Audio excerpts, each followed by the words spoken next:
Hi, I am Denise Fitzpatrick again. I'm making quite a few videos here lately. I am an advocate for the mentally ill and also the homeless in regards to housing discrimination. You're not seeing my face again. I look terrible, but anyway, there it is. It looks horrible.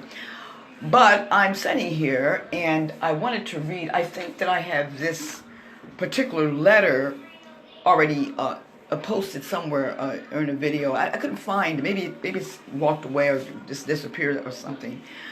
But I want to read this letter in its entirety for a project that I am working on, which will involve social media. Some of the videos I have posted in the past will be listened to by some people, has something to do with the project. So I'm reading this letter now to me from a United States Senator and the United States, let me get over it.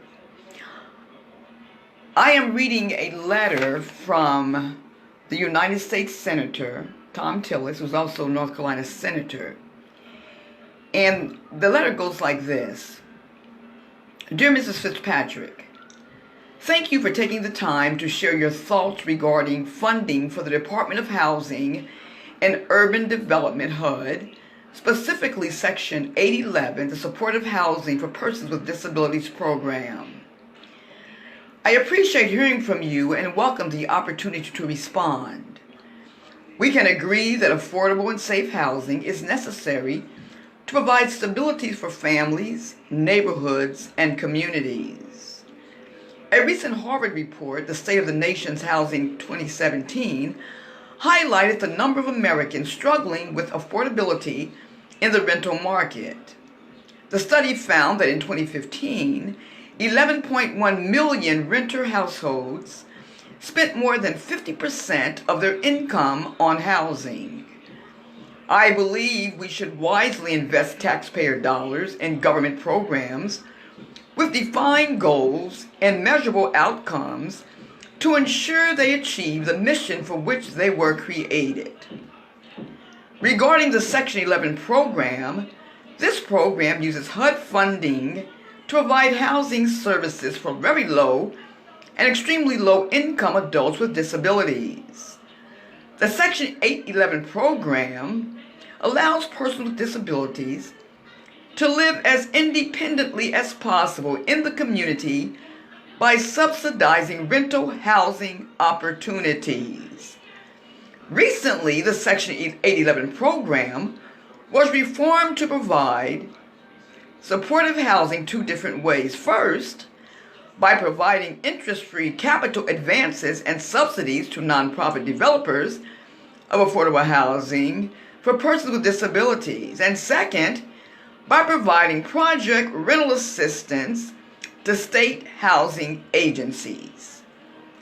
I understand your support, Mrs. Fitzpatrick, for the programs in HUD, which fall under the Transportation, Housing, and Urban Development, THUD, Appropriations Bill. As you may know, on March 23, 2018, President Trump signed H.R. 1625, the Consolidated Appropriations Act, which is the omnibus spending bill for fiscal year FY 2018. The funding package includes $42.7 billion for HUD, an increase of $3.9 billion over FY 17, of which $230 million was allocated for Section 811 funding. Rest assured, Mrs. Fitzpatrick, as HUD funding, affordable housing policy, and related issues are debated before the Senate, I will keep your thoughts in mind. Again, thank you for taking the time to contact me. Please do not hesitate to contact me again about other important issues. Sincerely, Thom Tillis, U.S. Senator. This letter, I keep it with my documents because when I think about it, I wish Wake County Human Services agreed with the words in this letter from their own North Carolina senator, who says that we can agree that safe, affordable, and decent housing is necessary for the stability of families, neighborhoods, and the communities. But again, I've said it 100 times, can't reiterate it enough, that this is what my son Julian was excluded from because he is because he has mental disability, This letter, when I look at the amount of money is funded, I think about, wow, that didn't get us anything. We applied back then for the subsidy. But him excluded because he has mental disability. This letter and the amount of money that the government has allotted, someone said, where are the manifestations? Good question. Now, this letter isn't saying that those millions and billions is allotted for just Wake County, but we do know that Wake County is a government agency, local, that says we're a government agency authorized by the federal government to provide housing for people that have been homeless and have mental disability. Then they exclude the son because he has mental disability. Therefore, he was eligible for the housing because he has mental disability, and then excluded from the housing because he has mental disability. Therefore, the letter and the amounts of money make me wonder, I know Wake County got a nice amount of money out of this allotment. Why do we know that? Because we have studied and we have researched and we have found out the amount of money that this county, this government agency, Wake County Human Services, has received from this money, from this allotment here. I want to say to any organization that has anything to do with disability, anything to do with fair housing, anything to do with homelessness, that they will think about this letter and help me as I stand up and as I fight for fair housing. Not actually fighting, because I know that our God fights our battles, but acting in harmony with our prayers as he fights the battles. We also know that we're living at a time of the end where in the last days, the Bible speaks about these things. But Proverbs 31:9 still says, despite it says, stand up, speak out, judge righteously, and defend the legal rights of the lowly and the poor. I know there's just a handful of people that are interested in fair housing in regards a lot of the postings I put out. But I want to say that please, even if you're not interested in it, would you please share this video? If you're not interested, you probably won't share it. And if you don't share it, that's fine too, because our God still fights the battles.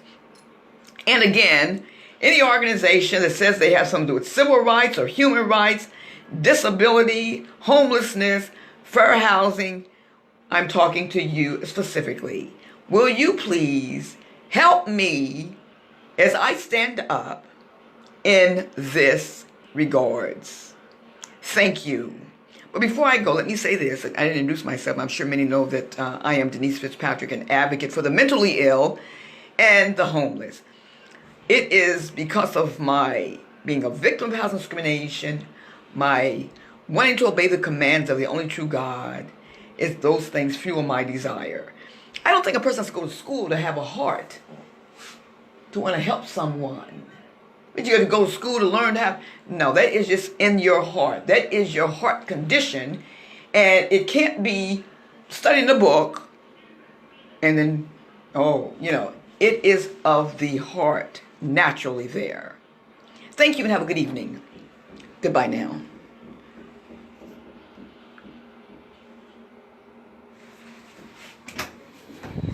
I didn't see it because I was busy.